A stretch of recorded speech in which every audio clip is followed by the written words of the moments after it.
Close that door. You're not leaving. Veronica's hand froze on the handle. She'd been a lawyer long enough to know when someone was bluffing, and Tae-Yun Kim wasn't bluffing.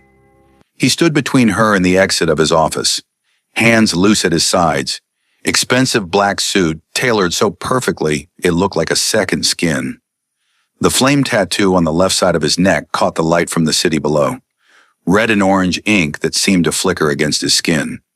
She'd noticed that tattoo the first time she met him. Hard not to. It was the kind of detail that stuck with you, the kind that made you wonder what kind of man branded himself with fire. Just because I defended you in a case doesn't give you access to me. Now please let me go. She kept her voice level, professional. The same tone she'd used in court when the prosecutor tried to rattle her with accusations she knew wouldn't stick. Her briefcase felt heavier than it should, full of documents that had stopped mattering the moment he'd stepped in front of that door. Tae-Yun moved closer. Not aggressive, not threatening, but deliberate. Like he'd calculated exactly how many steps it would take to make her heart race without making her afraid. He stopped just close enough that she could smell his cologne, something expensive and understated that probably cost more than her car payment. His eyes were dark, intense in a way that made her want to look away and hold his gaze at the same time. Devastatingly handsome didn't quite cover it.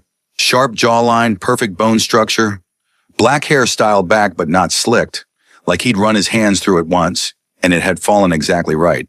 The kind of face that made you forget he was dangerous until it was too late. You think I want access? He said it quietly, almost amused. I want everything, Veronica. And I'm patient enough to wait for you to realize you want it too. She should have been angry, should have threatened him with harassment charges, should have reminded him that she knew exactly who he did business with and what that meant.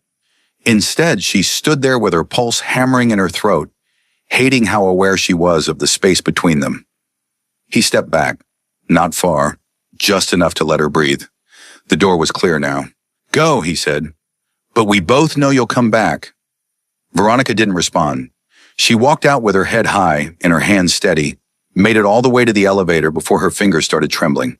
The doors closed and she leaned against the wall, briefcase slipping from her grip. 6 months. That's how long it had been since she'd first heard his name. The morning the case file landed on her desk, Veronica had been running on 3 hours of sleep in spite. Chicago in February was brutal, the kind of cold that made you question your life choices the moment you stepped outside. She'd made it to the firm by 7, beat most of the senior partners, and that's exactly how she liked it. Her office was nice. Not corner office nice, not yet, but solid. Proof that 10 years of fighting her way up actually meant something. Floor-to-ceiling bookshelves crammed with law books she'd actually read. A desk that had seen better days but felt like hers. Photographs of her and Maya from law school graduation, and that trip to Martha's Vineyard where they drunk too much wine and made promises about the women they'd become. She was good at this. Better than good. Her win rate was the best in the firm's criminal defense division, and everyone knew it. So when Martin Webb, the managing partner, walked in that morning with a file thick enough to be a murder case, she knew it was either going to make her career or destroy it. We need you on this, Martin said, dropping the file on her desk. High profile, media attention, the works. She flipped it open. Kim Tae-Yun, money laundering, alleged connections to Russian organized crime, federal prosecutors who thought they had an airtight case. This is a no-win, she said flatly. The feds don't bring cases like this unless they're confident. That's why we need you. Martin leaned against her desk, arms crossed. Make partner this year or keep grinding it out with the rest of the associates. Your choice. It wasn't really a choice at all. The first time she met Tae-Yun was in an interrogation room at the federal building. Concrete walls, fluorescent lights that made everyone look guilty, a metal table bolted to the floor. She'd walked in with her armor on, navy suit, hair pulled back tight, heels that made her tall enough to look most men in the eye. He was already sitting down. No handcuffs because his bail had been set at $5 million, and he'd posted it without blinking. He wore a charcoal suit with no tie, white shirt open at the collar, and he looked at her like he'd been expecting someone else and was pleasantly surprised by the upgrade. Ms. Hayes, he said. His voice was smooth, barely accented, American education with something underneath that suggested he hadn't always spoken English. I've heard good things. From who? She sat down across from him, pulled out her notepad, kept her expression neutral. People who know how to win. She'd worked with criminals before. White-collar guys who thought their money made them untouchable. Drug dealers who'd memorized every episode of The Wire. Even a few mobsters who treated jail time like a business expense. Tae-yun was different. He didn't posture, didn't try to intimidate or charm. He just watched her with this quiet intensity that made her feel like he was reading something she hadn't meant to show him. "Let's be clear about something," she said. "I'm not here to be your friend.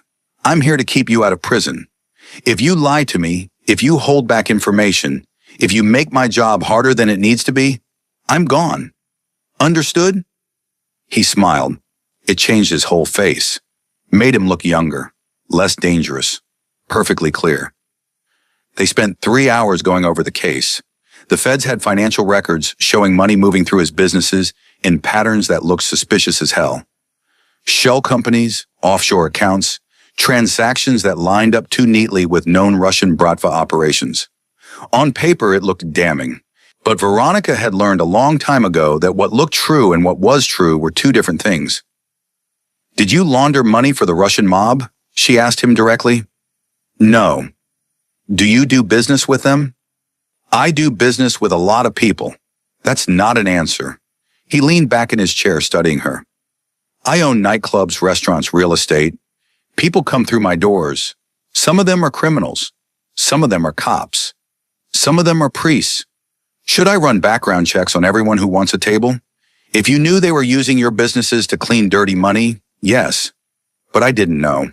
He said it calmly, like it was obvious. "And you're going to prove I didn't." She wanted to tell him it didn't work like that the feds didn't care about what he knew, only what they could prove. But there was something in the way he looked at her, this absolute certainty that made her think maybe he was right. The trial lasted 8 weeks. Veronica tore the prosecution's case apart piece by piece, found holes in their financial analysis, got their star witness to admit he'd been offered immunity in exchange for testimony. She worked 18-hour days, lived on coffee and takeout, and somewhere around week 5, she realized Tae-yun was watching her. Not the way defendants usually watch their lawyers, grateful, anxious, desperate. He watched her the way someone studied a painting they were thinking about buying, like he was learning her, memorizing her, finding patterns she didn't know she had. It should have bothered her. Instead, it made her work harder, made her sharper. The day she delivered her closing argument, the courtroom was packed. Media, curious lawyers, a few of Tae-yun's associates who looked exactly like the kind of men you didn't want to meet in a dark alley. She stood in front of the jury in a black suit and ivory blouse, her natural curls pulled back but softening her face, and she made them see what she saw. Not a criminal, a businessman being targeted because of where he came from and who he knew. "The prosecution wants you to believe my client is guilty by association," she said. "They want you to see Russian names in his ledgers and assume the worst. But assumption isn't evidence. Suspicion isn't proof. And in this country, we don't convict people because they know the wrong people." She caught Tae-yun's eye once during the speech. He sat perfectly still, watching her like she was the only person in the room. The jury deliberated for 6 hours. When they came back, the forewoman stood and said the word that changed everything. "Not guilty." The courtroom erupted. Tae-yun's people celebrated. The prosecutors looked like they'd swallowed glass, and Martin Webb actually smiled at her from the back row. "Partner." This had done it. But when Veronica looked at Tae-yun, he wasn't celebrating. He was still watching her. And for the first time since she'd met him, she felt something shift in her chest. Something that had nothing to do with winning. That was 3 weeks ago. 3 weeks of Tae-yun requesting she deliver documents in person when he could have sent a courier. 3 weeks of him finding reasons to call her office.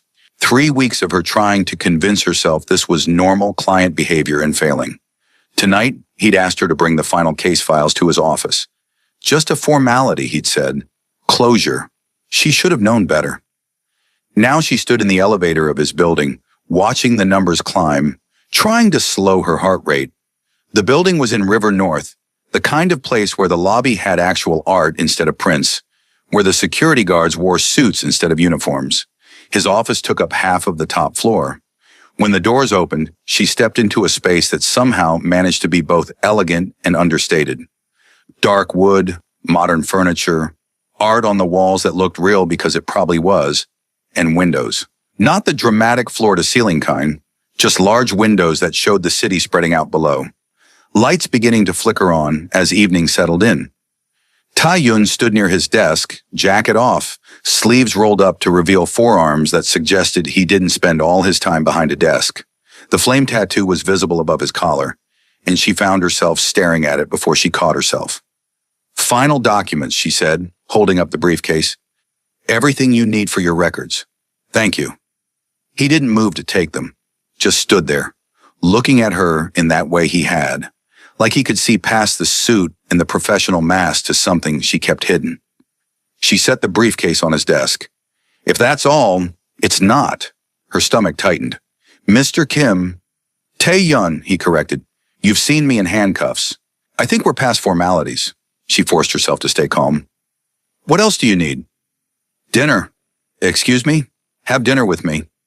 He said it casually, like he was asking about the weather. "Not as my lawyer, as someone I'd like to know better." "That's not appropriate."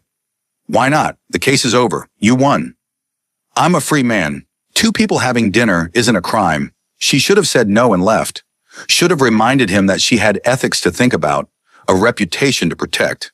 But the way he looked at her made her feel like the smartest, most capable version of herself, and simultaneously like she was standing on the edge of something dangerous. "I don't date clients. Then I'll find someone else to handle my legal work." The audacity of it almost made her laugh. "You'd fire your lawyer to ask me to dinner?" Without hesitation, she picked up her briefcase. "The answer is no." That's when he moved. Not aggressive, not threatening, but deliberate. Stepped between her and the door, close enough that she had to tilt her head back to meet his eyes. This close, she could see that his eyes weren't pure black, but dark brown. Could see the faint scar near his temple that makeup probably covered for court. "Close that door," he'd said. "You're not leaving." And she'd stood her ground, told him the truth. "Just because I defended you in a case doesn't give you access to me. Now please let me go." He'd backed off then, let her leave, but not before saying those words that stayed with her all the way home. "We both know you'll come back." Veronica unlocked her apartment and dropped her briefcase by the door. The place was small but hers. One bedroom in Wicker Park, exposed brick she'd fallen in love with. Furniture she'd collected piece by piece instead of buying a set. Photos on the walls, books stacked on the coffee table, a kitchen she actually cooked in when she had time. She poured herself a glass of wine and collapsed on the couch, pulled out her phone. 3 texts from Maya. "How'd it go? Did he try something?" "Girl, if you don't call me back, I'm coming over." Veronica smiled despite herself and hit dial. Maya picked up on the first ring. "Spill." "Nothing to spill. I dropped off documents. He asked me to dinner. I said no." "He asked you to dinner?" Maya's shriek could probably be heard in Wisconsin. "Ronnie, that man is fine.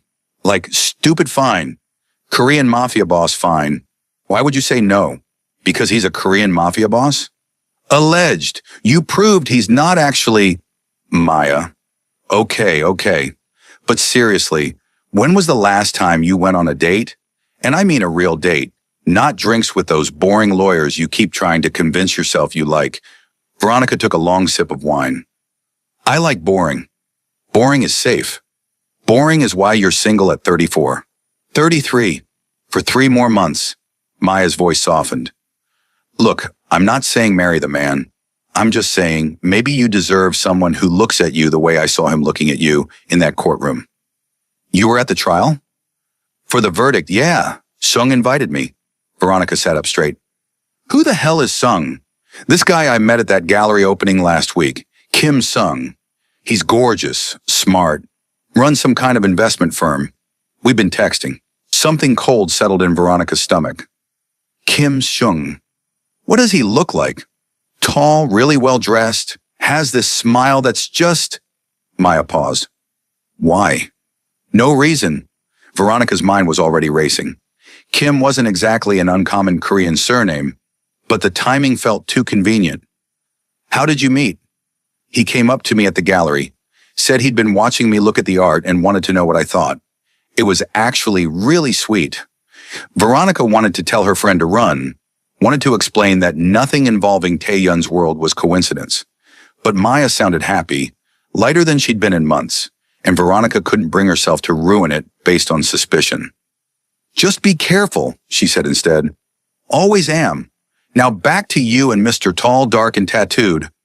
I'm not discussing this. You will eventually. Maya laughed. Love you, girl. Don't work too hard. After they hung up, Veronica sat in the dark of her living room, wine glass forgotten. She should have felt relieved. She'd closed the case, said no to Taeyeon, protected the boundaries she'd spent her career building. This was winning. So why did it feel like she'd lost something? Her phone buzzed. Unknown number, but she knew before she opened it. You forgot something at my office. I'll have it delivered tomorrow. Sleep well, Veronica. She should have blocked the number, should have ignored it.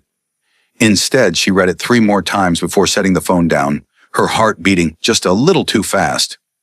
The next morning, a package arrived at her office.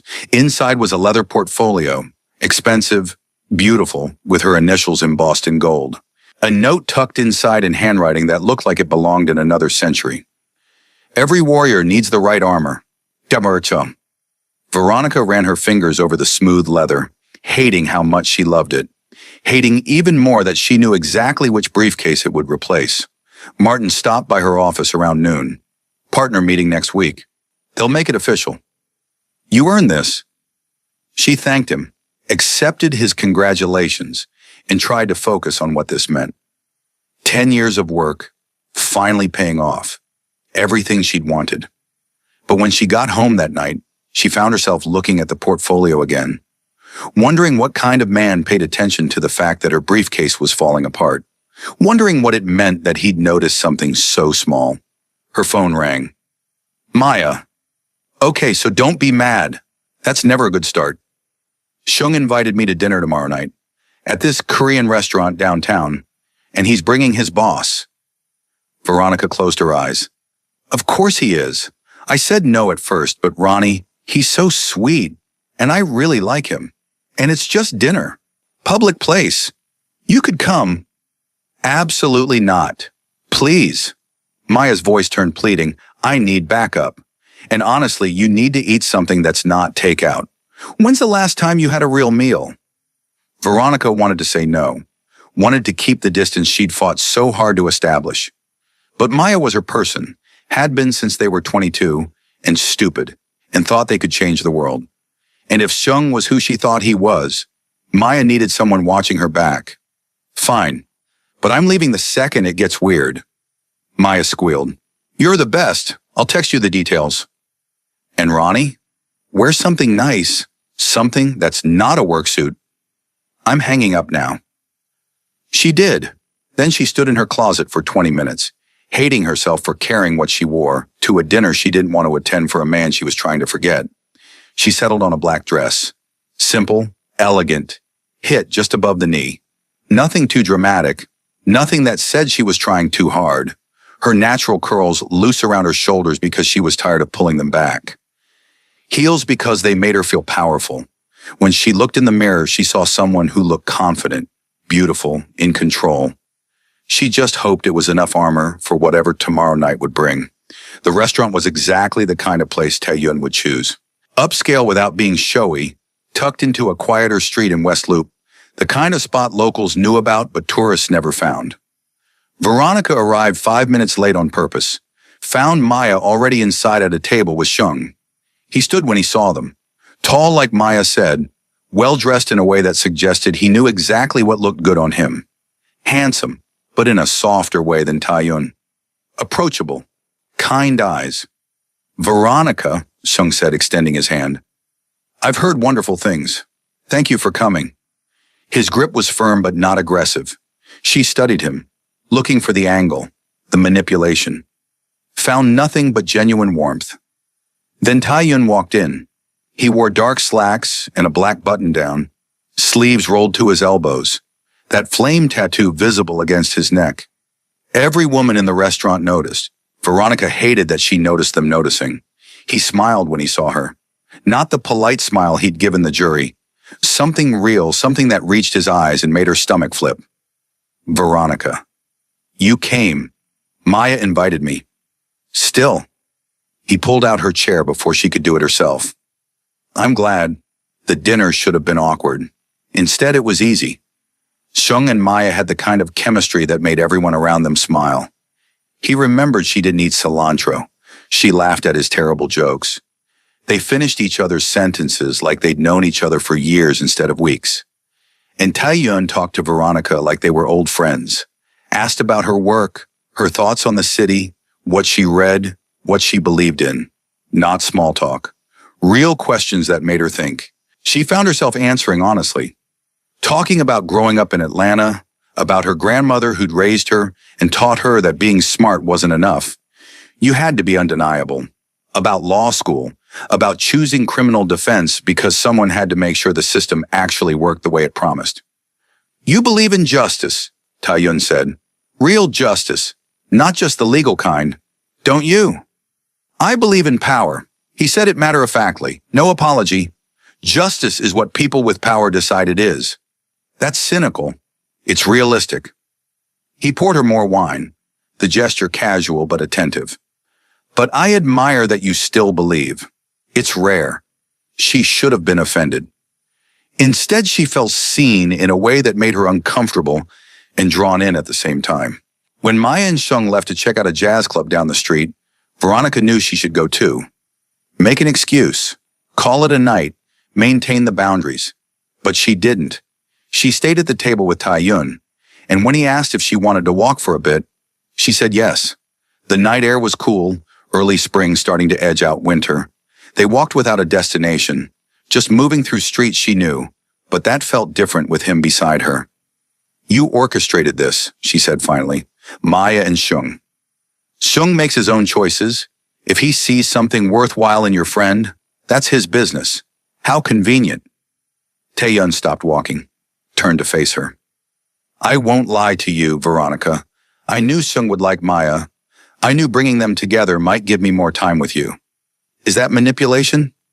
Maybe. But they're genuinely good for each other. And I'm genuinely interested in you.